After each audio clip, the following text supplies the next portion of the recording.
First, you have some time to look at questions 1 to 4.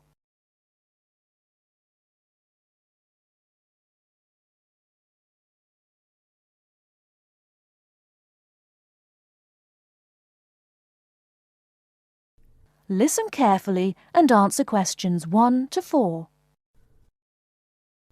Good afternoon.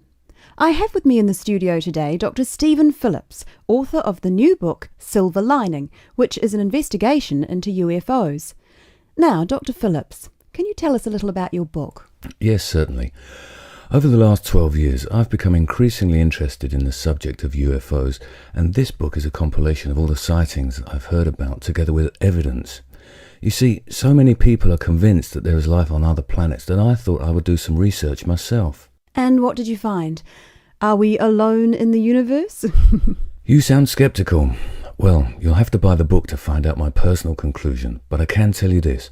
There are a lot of sightings in a number of different countries, and the surprising fact that I have found is that despite never having met each other, a great number of these witnesses describe an almost identical object.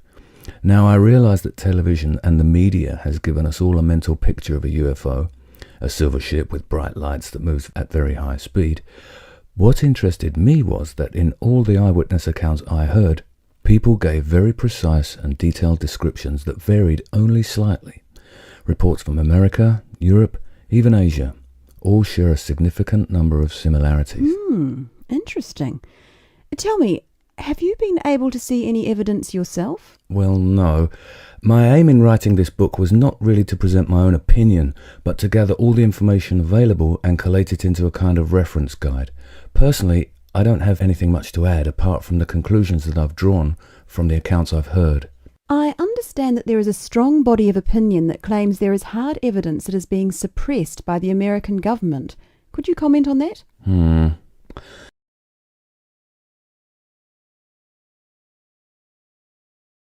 Before you hear the rest of the conversation, you have some time to look at questions 5 to 10.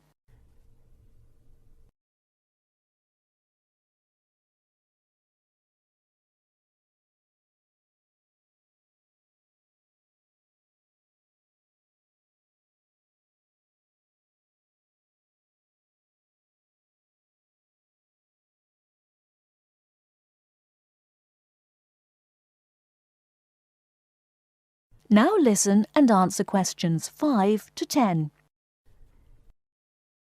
Personally, I don't have anything much to add apart from the conclusions that I've drawn from the accounts I've heard. I understand that there is a strong body of opinion that claims there is hard evidence that is being suppressed by the American government. Could you comment on that? The second chapter of my book actually talks about a place in America that has often been in the media, Area 51. Area 51? Yes, it's a military base in New Mexico. In 1947, a man called McBrazel claimed... Sorry, who? McBrazel. That's M-A-C, capital B-R-A-Z-E-L. Anyway, McBrazel claimed to have found pieces of an alien spacecraft on his farm in Roswell. Now, many people believe that this was true and that the government of the time took the debris. Since that time, they have denied all knowledge of any such find, and accounts by the many leading experts at the time dismissed the claim, believing that McBrazel had actually found pieces of a higher altitude weather balloon that had disintegrated. Now, the lack of information combined with the large number of conspiracy theorists means that no useful scientific conclusion can be drawn, but I have found out one or two surprising details. Again, you'll have to buy the book if you want to find out more. Okay. Now, I understand that an overwhelming majority of UFO sightings occurred in America. Do you find that in any way relevant? Well, as I mentioned before, there are a large number of conspiracy theorists, and the popularity of science fiction programs in America could lead you to suspect that these sightings may be nothing more than an overactive imagination. However, I have found that there are a number of other factors that determine UFO sightings. In Northern Europe, the number of reports is very low, whereas in Southern Europe, where there is more open space, less light pollution, and generally clearer skies, the number of sightings increases. Now, when you consider the vast open areas of America, particularly around New Mexico, there is an argument that UFOs are simply easier to see in certain geographical and climatic situations. Well, I've never thought of that. If I could ask you one final question, Dr. Phillips, what about alien abduction? Well, I don't really cover that in my book. You see, I was looking to present facts from which people could draw their own conclusions. With these reported abductions, I've found them to be very unreliable. Well, thank you very much for your time. Before we finish, I'd just like to add that Silver Lining is available at all leading bookstores, priced at £19.99. Until next week, goodbye. That is the end of part 1. You now have half a minute to check your answers.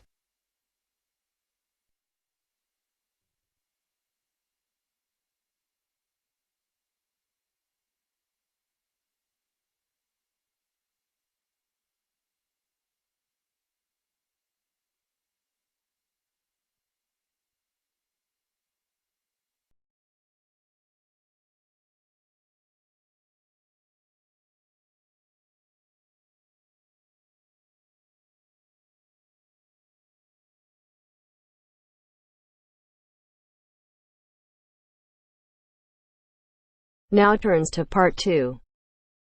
Part 2. You will hear a telephone conversation about a job vacancy. First, you have some time to look at questions 11 to 15.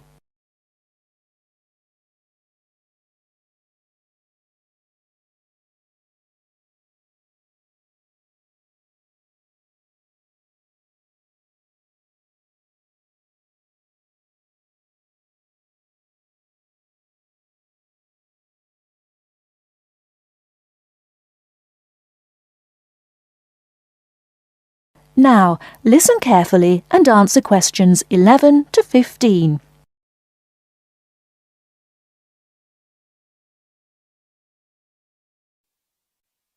Hello, Top Job Employment Agency. Ellen Sykes speaking. How can I help you? Good morning. My name's Steve Collins and I'm calling about the call centre job advertised in today's paper.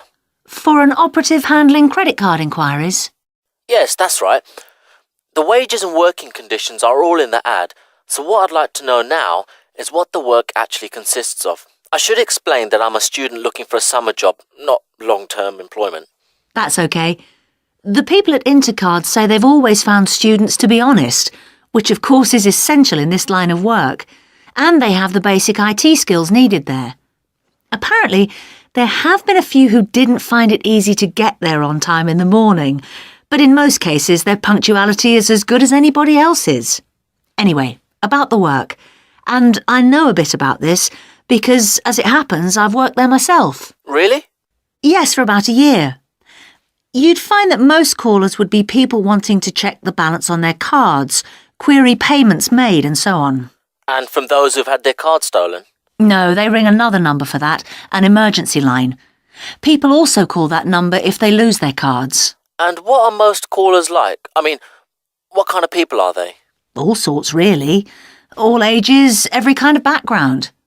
Though one definite trend is the change in the number of women. Nowadays, they make up around 55% of the total, whereas years ago, there used to be a majority of men calling. At one time, I heard, as many as 3/4 of all credit cards were actually held by men, but that must have been long before I was there. It's certainly different now. So to do this job, what sort of experience do I need? None, really. Have you got a credit card yourself? Yes, I have. Then you probably know quite a bit about them already. And as a student, you're obviously intelligent, which of course you need to be for the job. So after a day or so working with an experienced operative, I'm sure you'll have picked up enough to deal with routine inquiries, which of course most of them are. But there are bound to be questions I can't deal with, at least at first. What happens then? In that case, you can ask a supervisor. They're very helpful to new staff. I think I like the sound of this. What do I do next?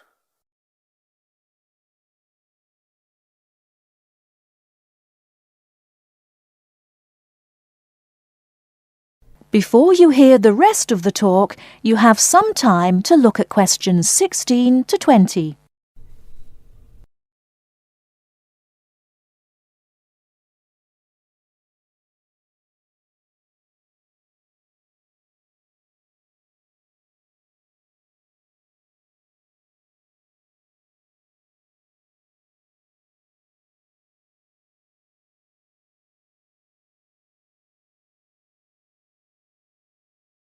Now listen and answer questions 16 to 20. Can you get over there for 9:45 on Monday morning for an interview? Definitely, yes. Whereabouts are they? In Riverside Business Park. Do you know it? Yes, I've been there once. How do you usually travel? By bus. Right. So you take either the 136 or 137 to the bus station, and when you come out of there, you turn right. Along Orchard Road, that is. The road from the railway station? Yes, that's right. You go past the petrol station next to the car dealers, then carry on down the road. Do I take the first left at the main car park? Well, you could do that, and walk up Newfield Avenue alongside the shopping centre, but it's a long way round. I'd suggest continuing along Orchard Road with the water company and then the insurance offices on your right. They used to be local government offices, by the way. Yes, I remember those. And you keep going until you reach the advertising agency. Now, facing that is a small road called Cherry Lane. There's a newspaper office on the corner, and opposite that is a big hotel, so you can't miss it. And how far down that road is it? Well, they aren't actually in Cherry Lane. You walk as far as the next junction and turn right into Almond Drive at the mail centre. Intercard is in the third building on the right, between the airline offices and the shipping company. Fine. I'll be there on Monday. Thanks very much. Bye. Good luck. Bye.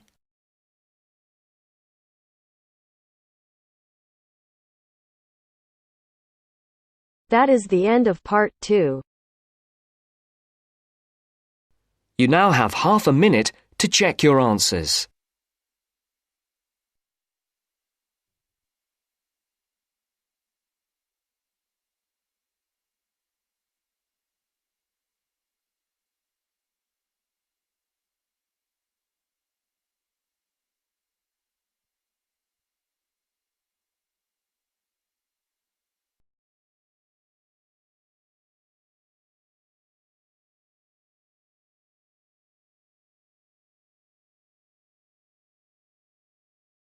Now turns to part 3. Part 3. You are going to listen to a radio programme about buying a house. First, you have some time to look at questions 21 to 25.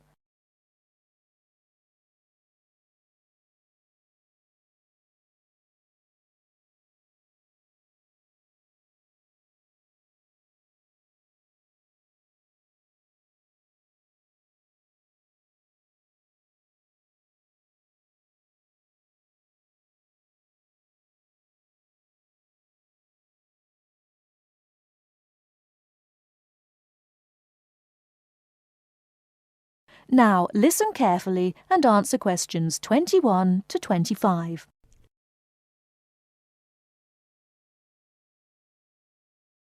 Good afternoon, listeners. Today, I'd like to welcome Edward Fox, who is going to talk to us today about buying a house. Edward. Thank you, Eunice. For most people, at least, buying a house is a major life event, and probably the single most expensive item you are ever likely to buy. It is also a place that you can make your home. Therefore, thinking carefully before you make a purchase is of the utmost importance. One of the most important things to consider before buying any property is the location, because remember, it is where you plan to spend a large part of your life, or indeed the rest of your life in some circumstances. Therefore, consider the type of life you enjoy leading. Are you a very sociable person who enjoys nightclubs and discos? If so, then you may wish to consider something close to the city, or indeed in a city where it is convenient for all types of nightlife. On the other hand, if, like me, you prefer a quieter life, then you may want to consider something away from the city. However, do remember that proximity to your place of work is also important. Indeed, we spend most of our life at work, and you don't want to have to spend 2 or more hours every day travelling to work now, do you? Therefore, transport is the utmost importance. City suburbs, however, are often conveniently located for commuting to work. All for shopping. Without being in the heart of a busy city. You may, however, think that a house in the suburbs would be far too expensive.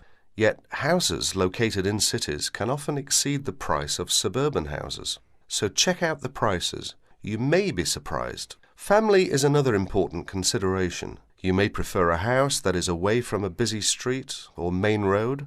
And of course, remember that children have to attend school. Is there a good school in the area, or would your children have to travel a long distance to get to school? Therefore, if you have children, or you plan to have children, location is a very important factor. And of course, remember that a family influences the size of the property. Before you hear the rest of the talk, you have some time to look at questions 26 to 30.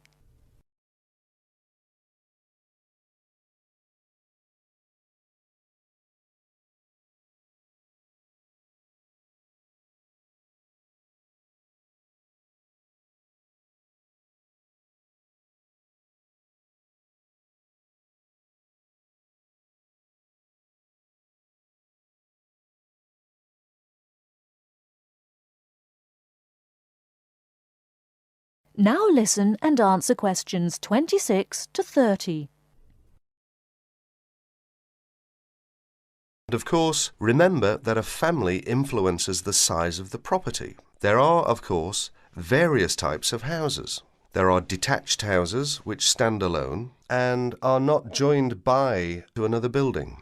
Then there are semi-detached houses, which, incidentally, are the most common, and for good reason, because they are less expensive than detached houses. This is because they are, in fact, two houses joined together, and therefore take up less space. And finally, there are townhouses, which are many houses joined together to form a long row. But don't think that townhouses are less expensive than semi-detached houses. They rarely are. This is because they are usually built in cities where the prices of property is very expensive indeed. The age of property is another consideration. If you're considering buying an old house, beware. You may be faced with expensive repairs and renovation bills. So have the house thoroughly checked by a professional surveyor before you decide to buy. But then again, there are things you can look for yourself. Things such as the condition of the woodwork, especially doors and windows that can be expensive to replace. More importantly, make sure all the fixtures and fittings, things such as cupboards, sinks, taps, bathtubs, are all in good working order, because replacing kitchens and bathrooms can be a very costly business. And don't forget the garden. If the property has one, if you enjoy gardening, then fine. But if you don't enjoy gardening, then you may prefer a small garden as opposed to a big one. But even if you do enjoy gardening, it is important to remember that gardens take up a lot of your time. So keeping a garden in good order may be very difficult if you work long hours. One final thing is the general feel of the place. Does it have a good atmosphere? And most importantly of all, would you feel comfortable living there? Thank you, Edward. But I'm afraid that's all we have time for today. But I'll be back next Wednesday when my guest speaker will be talking about buying a computer. So until then, bye for now.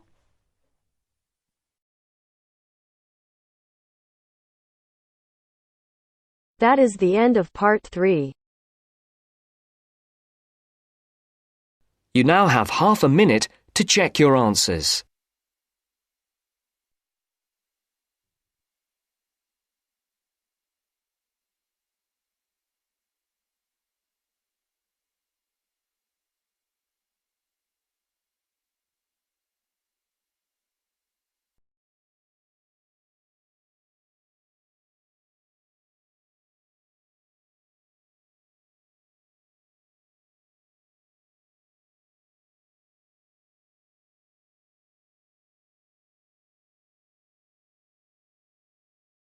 Now turns to part 4. Part 4. You will hear a wildlife expert giving a talk to a group of bird lovers in the UK about a species called the tawny owl. Before you listen, you have some time to look at questions 31 to 40.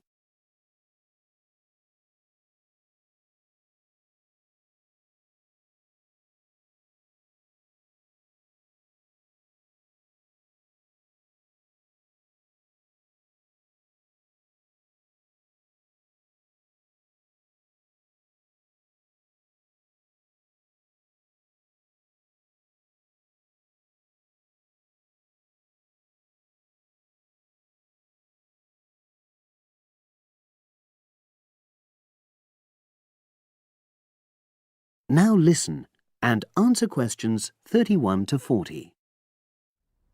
Good evening, everyone. You're all likely to be familiar with pictures of the tawny owl. Because of all the owl species in the UK, it's actually the most common one. But the chances are that you're more likely to have heard one than actually seen one, as it's also strongly nocturnal. This means that it normally ventures out at night. So, what kind of habitat does the tawny owl prefer? Well, a survey carried out in the 1980s confirmed that this owl is most likely to be found in woodland. If you look at a map of tawny owl distribution across Britain, you'll only see gaps in the treeless marshy areas of eastern England and in some of the more upland parts of northwest Scotland. However, you can sometimes find populations of tawny owls in urban areas too, either in parks or in large gardens. The tawny owl shows some obvious adaptations to its natural habitat. For example, both its wings and its tail are short, which helps it to maneuver through the trees. Also, the bird's plumage is a mixture of brown and grey, and this provides suitable camouflage for when the owl perches up against a tree trunk. Then there are its large eyes. The tawny owl's visual capacities are considerably better than those of humans, and although it can't see in complete darkness, it's sufficiently well equipped to be able to navigate its way around woodland on all but the most overcast nights. Another factor that contributes to the tawny owl's success as a hunter is its excellent memory of the layout of different areas. If you combine this ability with the owl's strongly territorial and sedentary nature, most populations of tawny owl are sit-and-wait predators, you realize that it has a good opportunity to predict where prey might be found. Finally, as well as having large eyes, the owl's sense of hearing is excellent, and this helps it to locate potential prey as it sits on its perch.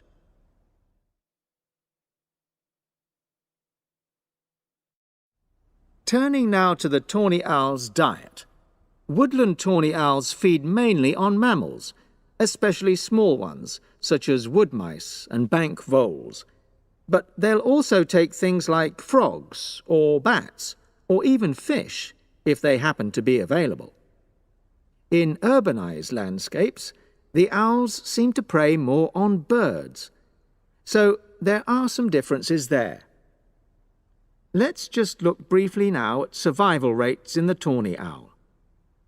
Young tawny owls face a difficult time once they leave home, and 2 out of every 3 are likely to die within their first year. So, with such high mortality levels, it's a good job that established breeding pairs can produce young over a number of seasons and maximize their chances of passing their genes on to the next generation of owls. I've already mentioned the sedentary nature of the tawny owl, but it's not just adult tawny owls that are sedentary in their habits. Young birds, dispersing away from where they were born, rarely move far. The average distance is just 4 kilometres. There also appears to be some reluctance to cross large bodies of water. The owl is absent from many of the islands around our shores, with only occasional sightings in Ireland and the Isle of Wight off the south coast of England. Right, well, now I'll show you some photographs that have been taken in 1 or 2 of the... That is the end of part 4. You now have half a minute to check your answers.